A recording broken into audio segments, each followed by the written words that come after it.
The August heat had turned the suburban streets of Atlanta into a shimmering grid of slow decay. Pavement buckled slightly under the relentless sun, and the air hung thick with the drone of cicadas and the intermittent hum of overworked air conditioning units. The quiet was almost oppressive, broken only by the occasional rustle of leaves and dry, listless gusts. Captain Rodney Wilkes rolled his cruiser slowly through the neighborhood, his eyes scanning each driveway, porch, and street corner with a rehearsed detachment born of years on the force. His shift was dragging toward its end, but a dull irritation pulsed beneath his skin, a cocktail of boredom, fatigue, and that familiar craving for control that sometimes crept in when the day had offered little stimulation. He wasn't looking for anything in particular, and he didn't expect to find much in a place like this. Modest, mostly quiet, the kind of area where lawns were kept trim and mailboxes leaned slightly from decades of service. But when his gaze landed on the old tan sedan easing out of the municipal parking lot, something tightened in his gut. It wasn't the car itself. There was nothing illegal about it, nothing broken or suspicious. What caught his attention was the driver. A black woman, probably in her 40s or early 50s, wore a neat business suit, her hair pulled back, glasses perched calmly on her face. She moved with precision, checked her mirror, signaled, pulled out with practiced ease. She didn't glance his way. Rodney's fingers tapped the steering wheel. It wasn't that she'd done anything wrong. There was just something about the calm assurance with which she drove, the way she didn't react to his passing cruiser, the confidence in her posture. It irked him, though he couldn't have explained why. Maybe it was the way she didn't look at him. Not in fear, not in challenge, not at all. He slowed down, let her gain some distance, then flicked on his lights without a second thought. There was no probable cause, no infraction. But the heat, the boredom, the tight coil of irritation inside him, all of it made the decision feel justified in the moment. The woman eased her car to the curb without hesitation, just as calmly as she had merged onto the street. She didn't speed up or try to evade. There was no panic in her movements. She put the car in park and folded her hands on the wheel, her gaze fixed straight ahead. Rodney parked behind her, took a breath, adjusted his belt, and stepped out into the sun. His boots hit the pavement with slow, deliberate weight. He walked to the driver's side window, his hand near his holster more from habit than necessity. The glass slid down, and she turned her face toward him, expression unreadable, neutral. She didn't flinch, didn't smile. That same quiet assurance still clung to her, and Rodney felt something twist in his chest, a kind of resentment that had nothing to do with her and everything to do with the way she refused to be intimidated. He asked for documents with clipped authority, his tone edged with unnecessary sharpness. She complied without a word, reaching into the glove box, offering up her license and registration. He glanced at them, barely reading, already hunting for something, anything, to justify the stop. Her tags were current, insurance in order. Nothing about the car raised flags. Still, he pointed out her slow signal before changing lanes, claimed it had been abrupt. It hadn't. He told her she was impeding traffic, even though the street had been nearly empty. Each word came faster, heavier, stacking into a flimsy tower of pretext he hoped would hold. She didn't argue.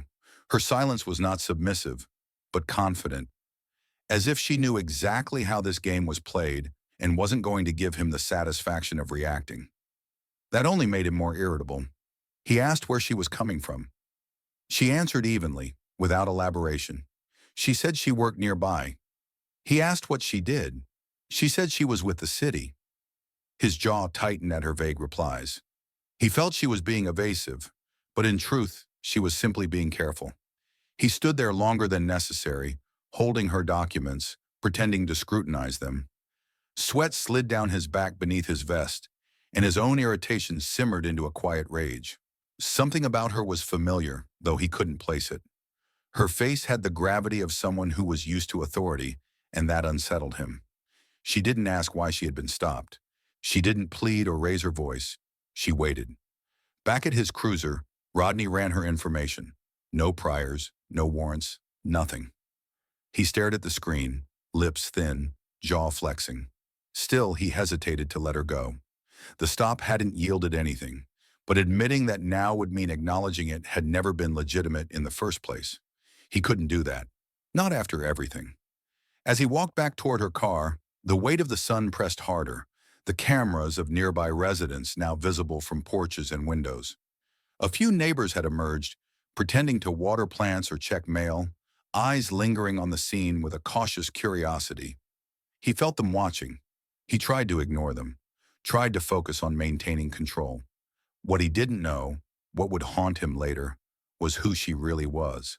The badge tucked into her bag, the years she had served, the cases she had led, the community she had built trust with, all of it hidden behind that calm exterior. Mariella Hunt had watched him the way a surgeon watches a tremor in a rival's hand. Not with fear, but with quiet calculation. She hadn't said her name. She hadn't needed to. She had given him the rope, and he had already begun to tighten it around his own neck. The sun had climbed higher, baking the asphalt until the air itself seemed to ripple. Rodney Wilkes stood by the open window of the sedan, a rigid line of tension running through his shoulders. Something in him had shifted, a flicker of doubt extinguished by stubborn pride. The woman in front of him, still calm, still composed, had not flinched under his voice, had not looked away under his stare. Her demeanor, collected and restrained, had grown intolerable in his eyes. He convinced himself she was being insolent, that her silence was defiance, that fiction, though hollow, gave him the excuse he needed to escalate. He raised his voice sharp and commanding, barking instructions not out of necessity, but from the mounting frustration that brewed beneath his skin. He ordered her to step out of the vehicle. There was no cause for it, no law demanded it. But the order came anyway, couched in warnings about non-compliance and vague threats of obstruction. She did not argue. Her movements were deliberate, slow, devoid of aggression, but Rodney interpreted them through a lens of control and perceived disrespect. In truth, she had done nothing to provoke what followed. As she opened the door and stepped out, her shoes clicked softly against the pavement. She stood upright, hands slightly raised, expression unchanged. The crowd across the street began to thicken, small at first, just a few neighbors, then more. Phones raised, eyes narrowed with concern. Voices murmured, unsure but growing louder. Rodney didn't look at them. His focus was fixed solely on her. In his mind, she had challenged him simply by refusing to be afraid. He reached for her wrist, gripping tighter than necessary. With a twist and a push, he turned her toward the front of her own car, pressing her torso against the warm hood. Her palms flattened against the metal as he reached for the handcuffs at his belt. The click of the cuffs locking around her wrists echoed too loud in the air. She remained still, her breathing steady, her spine straight despite the forced position. Rodney kept talking, kept asserting his authority, voicing fabricated infractions, none of which would hold up in court, but all of which served to justify his actions to himself. People on the sidewalk began calling out, voices tinged with disbelief and anger. Some shouted questions, others warnings. A teenager, standing by a mailbox, held his phone high, recording every second. A mother with a stroller froze halfway across the street. An older man leaned on his cane, his expression grim. They all knew something was wrong. They didn't know who she was, not yet, but they saw the imbalance, the misuse of power wrapped in a uniform. Rodney ignored them.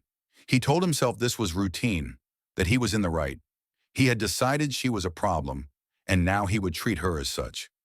He walked her back toward his cruiser, one hand gripping her arm just above the elbow, the other resting near his holster. Her heels clicked with each step, her cuffs glinting in the sunlight. She did not speak. Her silence now carried a different weight. Not passive, but watchful, observing, memorizing. She cataloged every word, every movement, the angle of his hand, the force of his grip, the tone of his voice. She noted the way his badge shifted on his chest, the way his fingers flexed as he unlocked the rear door of the cruiser. She absorbed every detail without flinching. Her body, restrained but dignified, resisted the narrative he was trying to impose. She was not panicked, she was not broken, she was collecting. He placed her into the back seat with careless force, not quite violent, but dismissive, reducing her to a posture meant for criminals. The door slammed behind her, sealing her in. Rodney exhaled sharply, his nerves buzzing. He turned to face the growing crowd, his expression hardening into a mask of irritation.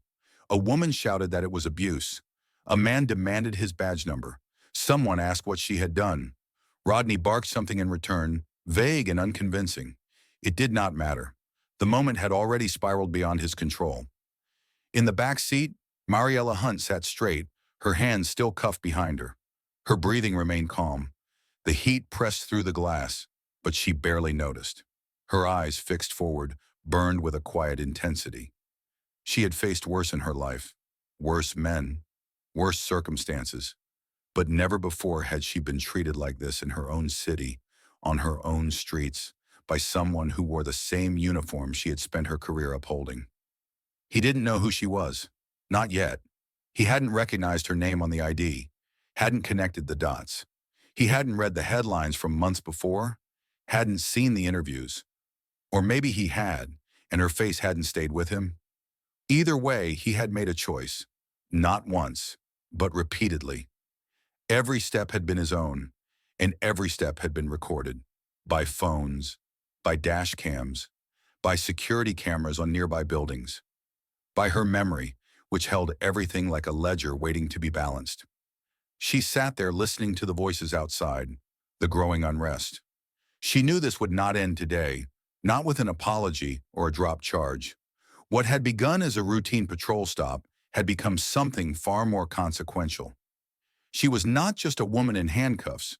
She was a witness, and what she had witnessed was something the city would not ignore. Rodney stood outside his cruiser, sweat darkening his collar, the tension in his jaw unrelenting. He believed he had asserted dominance. He believed he had reestablished control. But what he had done in truth was fracture the illusion of safety he thought his badge afforded him. The humiliation he had tried to impose would not remain private. It would unfold in public view inch by inch, frame by frame, as the footage made its way beyond this street, beyond this block. And still she waited, silent, watchful, ready. The fluorescent lights in the precinct buzzed faintly, casting a sterile glow over the holding area.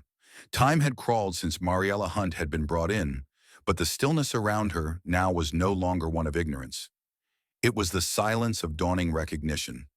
Somewhere between her fingerprints being scanned and the intake form being filed, someone had looked closely at her identification. A sergeant mid-50s, graying at the temples, had paused with the ID in his hand, his eyes locking on the name. His expression had changed from routine boredom to startled confusion. He hadn't said a word, but she'd seen the shift. The way he straightened his posture, the sudden care in his tone. A quiet phone call followed, then another, then several more. Within the hour, the shift supervisor arrived, a different presence entirely, alert, professional, concerned. He'd entered the room with an urgency reserved for real emergencies. He saw Mariella, seated calmly, her wrists now free and his face paled. No one needed to say anything. He knew who she was. He had seen her speak at city events, had watched her de-escalate violent incidents without drawing a weapon, had heard her name whispered with a mixture of reverence and caution in circles where real authority was understood. She wasn't just a decorated officer. She was a symbol of integrity in a department that had long struggled to maintain public trust. Apologies came quickly, layered in professional language and careful tones. They weren't enough. The apologies were for appearances, for damage control, for the benefit of the cameras that might one day ask what had been said. She acknowledged them with a nod but said little. Words didn't matter yet. Evidence did, and there was plenty. By the time Rodney Wilkes returned to the precinct, the air had changed. It was thicker, quieter, pulsing with anticipation. He stepped into the central room with the usual confidence of an officer returning from the field, unaware of the unfolding reality. The first thing he noticed was that the other officers weren't meeting his gaze. Conversations halted mid-sentence. Eyes dropped. A few looked at him, then quickly looked away. He didn't understand it yet. He thought maybe it was just a shift in mood, the usual tension after a long day. But then he saw her. She wasn't in a holding cell. She wasn't handcuffed or isolated. She was seated on a bench in the open area, flanked by two plainclothes officers and a lieutenant. Her jacket was folded neatly beside her, her badge not clipped to a belt but resting visibly on her lap, caught the overhead light like a mirror. It gleamed with authority that no mistake could tarnish. Rodney froze. His blood seemed to drain all at once. The lieutenant turned toward him. Rodney took a single step forward, then hesitated. He looked at Mariella, and she looked back. Her expression hadn't changed. Calm, collected. But behind her stillness was something unmistakable. Not vengeance, not pride, but precision. She had the presence of someone who had seen the full arc of these moments before. Someone who understood the machinery of internal affairs and public outcry better than most. She didn't need to raise her voice. She didn't need to demand anything. The machine had already started moving, and she was no longer the target. She was the catalyst. He was asked to step into an interview room. Not ordered, but it felt like an order. The door closed behind him. Cameras watched from the corners. A notepad sat on the table, untouched. The questions hadn't started yet, but the silence itself was an indictment. He could feel the weight of the decisions he had made earlier in the day pressing down on his uniform. The badge on his chest, once a source of pride, now felt heavier, colder. There were forms to fill, statements to write, timelines to justify. But none of that would matter against the footage already spreading online. Outside the precinct walls, the city had begun to stir. The videos taken by bystanders had made it to social media within hours. The arrest had been captured from multiple angles. Shaky footage, but clear enough. Comment threads swelled with outrage, disbelief, and arguments. Some questioned her composure, asking why she hadn't identified herself sooner. Others pointed to Rodney's tone, his posture, the force with which he had applied the cuffs. The footage didn't lie. Neither did the timestamps nor the witness testimonies already being compiled by the department's Public Integrity Division. News stations picked it up quickly. The headlines varied, some cautious, some explosive. But the story was the same. A senior police official, detained without cause, humiliated in full view of the public. The mayor's office issued a preliminary statement expressing concern and promising transparency. A scheduled press conference was hastily postponed. City council members began reaching out privately. There were meetings being set behind closed doors. Words like disciplinary action and policy review hung in the air, just beneath the surface. Rodney sat in silence, the room around him smaller than it had ever felt. He thought about the moment he decided to stop her, the flicker of irritation he had mistaken for instinct, the power he had wielded without thought. He thought about the way her shoulders hadn't dropped when he raised his voice, the way she had moved without fear, even as he restrained her. He remembered the look in her eyes, not defiant, not pleading, just observant. She had seen through him from the start. In another room, Mariella remained seated, speaking now with the internal review officer. Her answers were concise. Her tone was firm. She didn't dramatize, she didn't speculate. She told the truth as it happened, her memory sharp, her voice steady. Her badge number, her rank, her record, all verifiable. Her conduct, exemplary. The department's own cameras, the squad car dash cam, the surveillance from the municipal building's parking lot, all backed her account. There was no gray area to hide in. What had started as a routine abuse of authority had become something uncontainable. The story wasn't just about one officer's misconduct anymore. It was about accountability, about who was allowed to wear the badge and what it meant when that badge was used as a shield instead of a promise. The tide was turning, and it was no longer a matter of internal policy. It was public now. It was real. Rodney's name hadn't yet appeared in the press, but that was a matter of time. The review board had convened. Statements had been requested from every officer on duty. The Civilian Oversight Committee had been notified. And Mariella Hunt, who had spent 2 decades navigating the complex terrain of justice, now stood at the center of a case she never wanted, but would not let slide. The badge he had once relied on to silence and intimidate was no longer his shield.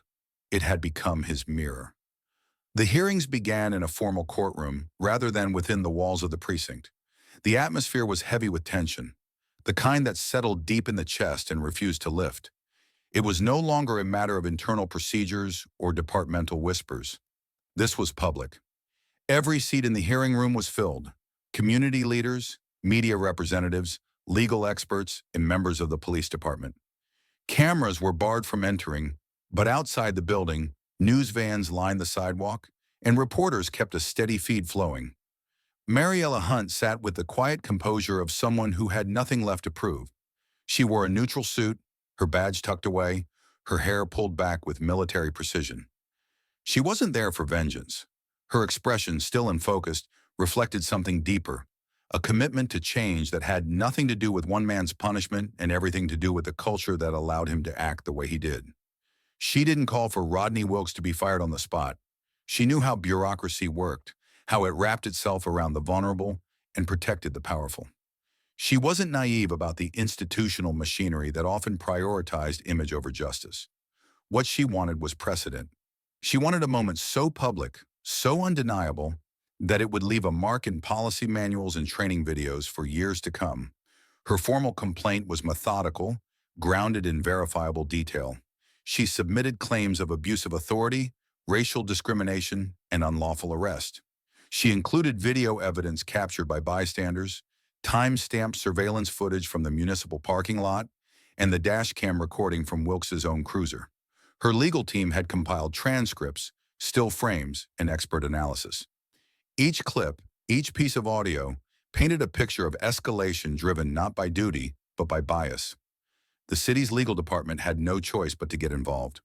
What had initially been categorized as a personnel issue rapidly evolved into a public crisis.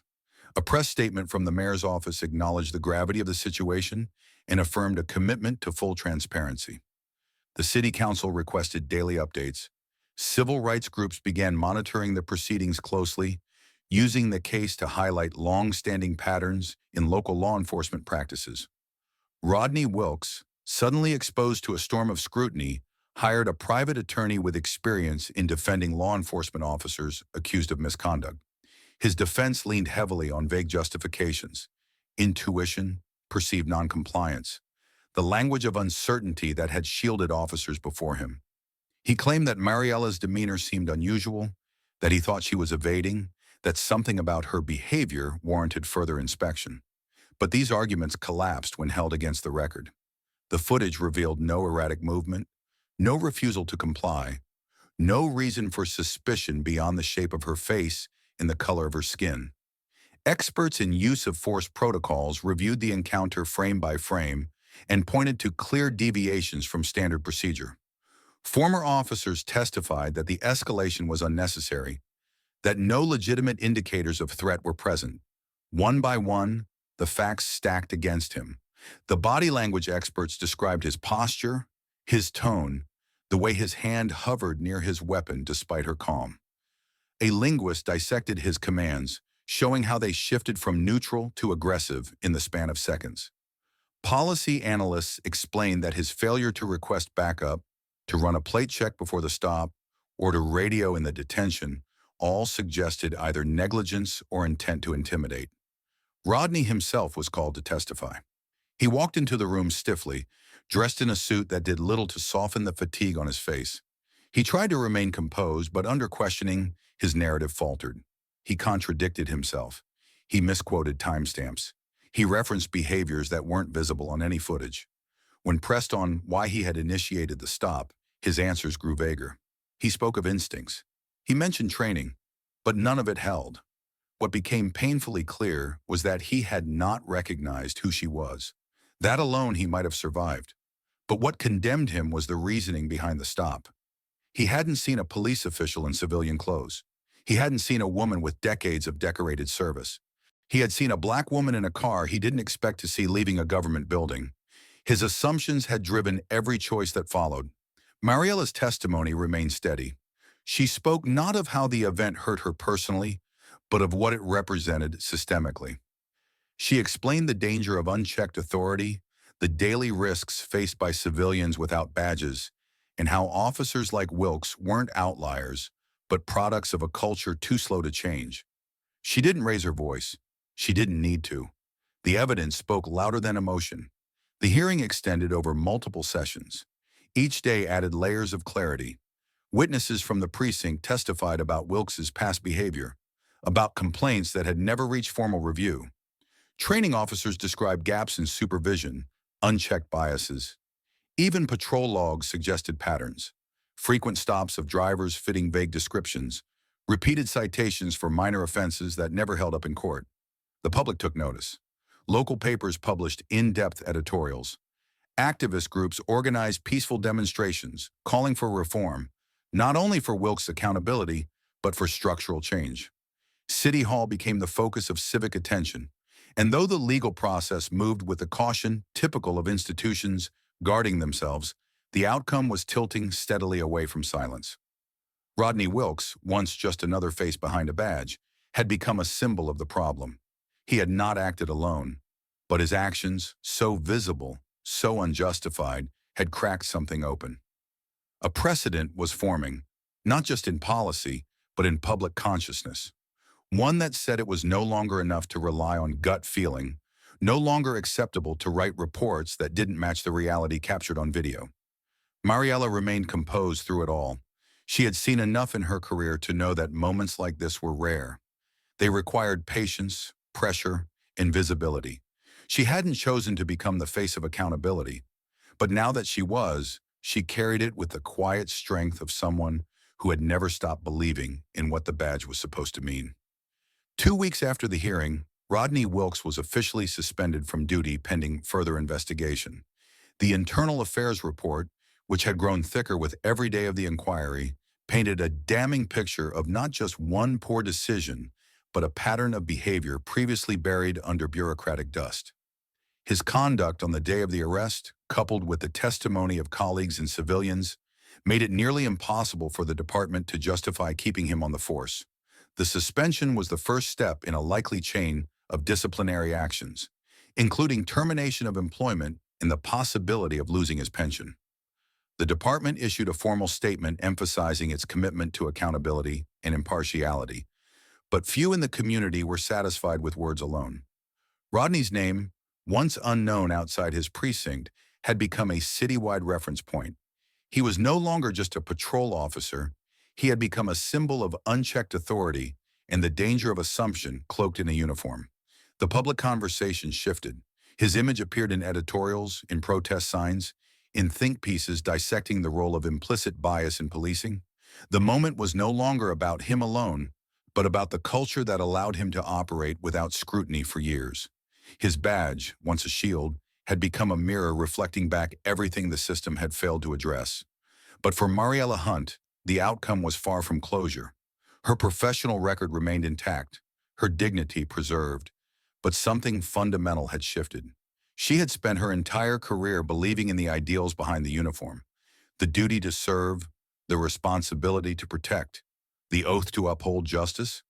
What happened that day and everything that followed didn't just challenge her belief in one officer's integrity, it challenged her trust in the institution itself. And that realization was heavier than any pair of handcuffs could ever be. Still, she chose not to retreat. When the cameras turned toward her, she didn't offer condemnation. She didn't name Wilkes publicly, nor did she indulge in personal grievance. Instead, she spoke broadly but firmly about the culture of fear that permeated law enforcement, the normalization of profiling, the casual dismissal of citizens' rights when uniforms became unchecked by oversight. Her words were precise, deliberate, and grounded in experience. In the days that followed, Mariella began a campaign aimed at overhauling the very system she had served for over 2 decades. She called for a comprehensive review of stop-and-search procedures, mandatory body camera audits, and clear disciplinary guidelines for officers who abuse their authority. She met with civic groups, legal scholars, and elected officials, building a coalition of voices that had long been ignored. Her initiative wasn't born from vengeance, but from necessity. What happened to her, she argued, could happen to anyone. And more often than not, it already had. Her story resonated across Atlanta. It gave weight to conversations that had previously lived only in the margins. Community forums were filled with citizens sharing their own stories. Unjust stops, humiliations, threats hidden behind polite phrases. Some of the speakers had no rank or title. Others were retired officers, brave enough to admit that something was deeply wrong. For many, Mariella's case validated what they had long felt but couldn't prove, that justice often depended not on the law, but on who you were and who was looking at you.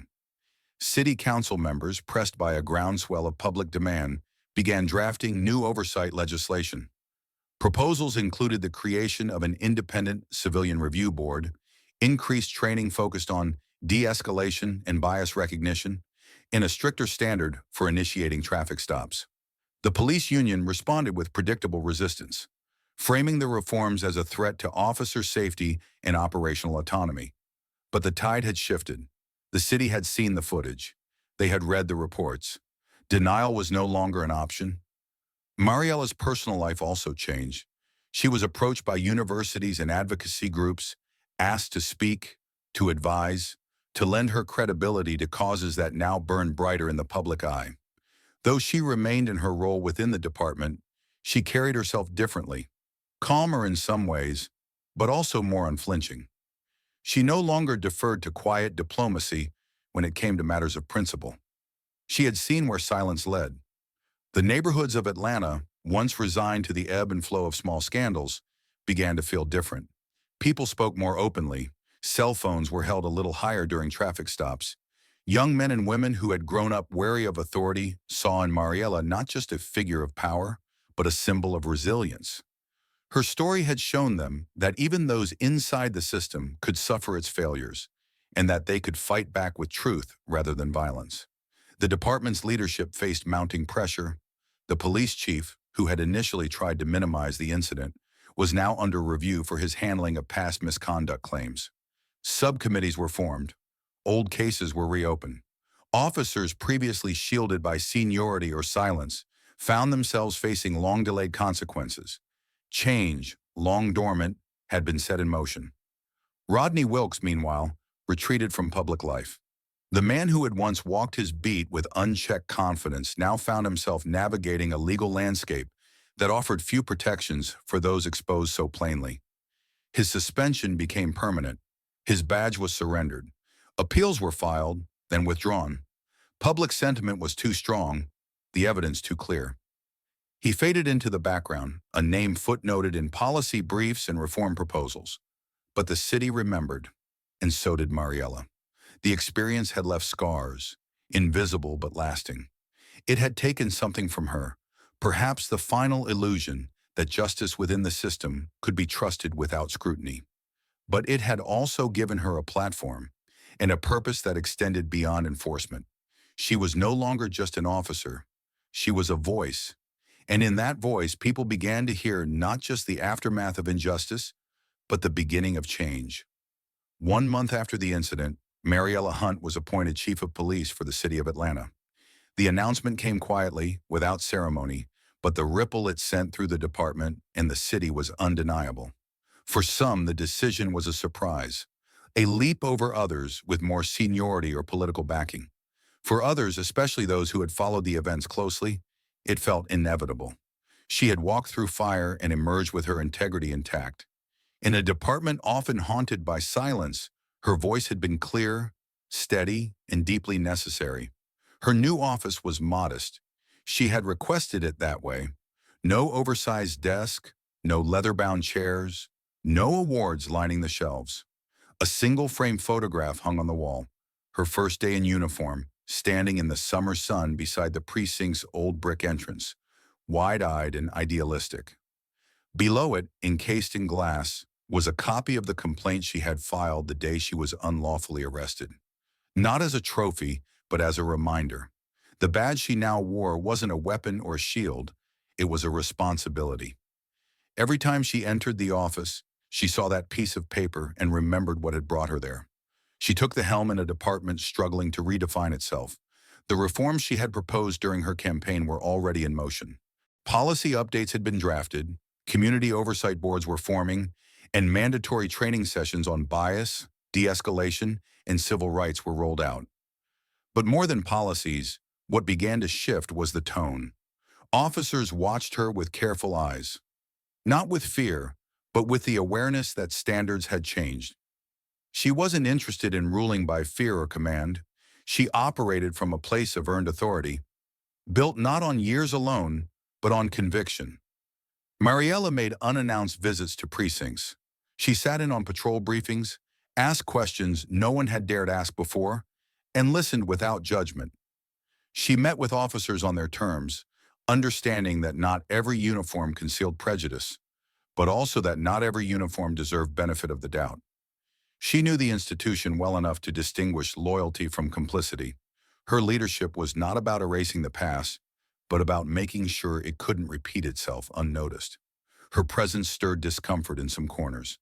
There were whispers from those who saw her rise as a political maneuver, a symbol polished for public relations. But over time, even the skeptics saw what others already knew. She wasn't interested in symbolism alone. She showed up before the cameras only when necessary, never chasing headlines. She spoke rarely and deliberately. When she did speak, it wasn't for applause. It was to clarify, to inform, to stand her ground. And when she stood, others followed. Meanwhile, Rodney Wilkes was no longer part of the picture. His name had fallen out of news cycles, his digital footprint reduced to fragments.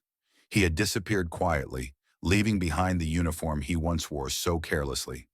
His legacy, though diminished, lived on in the form of policy memos and cautionary tales. He had become the unspoken example of what unchecked power looked like and what accountability demanded. No monument would bear his name, but every officer who entered the academy now encountered his story as part of their training. Not as a villain, but as a warning. Mariella did not gloat. She never referred to him publicly, never weaponized his downfall. Her aim had never been punishment for its own sake. What she pursued and ultimately helped catalyze was a deeper reckoning, a shift in how power was perceived and wielded. She understood that justice wasn't a clean, final moment. It was a process. It required vigilance. It required remembering. Her days were long. The title came with meetings that stretched into the night, endless calls, decisions that could ripple across a city in seconds. But amid all of it, she found purpose. In every email from a citizen who felt heard, in every officer who began to question their own instincts more thoughtfully, in every recruit who looked at her not as a symbol of authority, but as a testament to resilience, there was meaning. She kept a journal, not of operations or agendas, but of reflections. She wrote about the people she met, the weight of silence in briefings, the pain behind reform. In its pages, she wrestled not just with policy, but with identity, with what it meant to be a leader shaped by both trauma and principle. She had become both the face of reform and its living test, not because she had chosen to be, but because history had chosen her. Public perception evolved. For many across Atlanta, she became a figure of trust. Her name carried weight not because it was shouted, but because it had been tested. She showed the city that leadership didn't mean perfection. It meant transparency, courage, and a willingness to confront hard truths without flinching. And yet, beneath the uniform, beyond the title, she remained grounded in the simplicity of her own belief that justice must serve everyone equally, especially those who served it. She did not see herself as a hero. She had simply refused to stay quiet when quiet was expected. That choice had cost her comfort, perhaps even friendships, but it had gained her something far more enduring: the respect of a city that finally saw the difference between appearance and character, between wearing a badge and honoring its weight. She moved through her days as both a symbol and a person. To some, she was a breakthrough, a milestone in a long fight for equity. To others, she was just Mariella, the woman who had refused to look away. But to herself, she remained something quieter, a keeper of memory, a steward of responsibility, and a reminder that reform didn't begin in the headlines. It began in the moment someone decided the truth was more important than the silence that kept it hidden.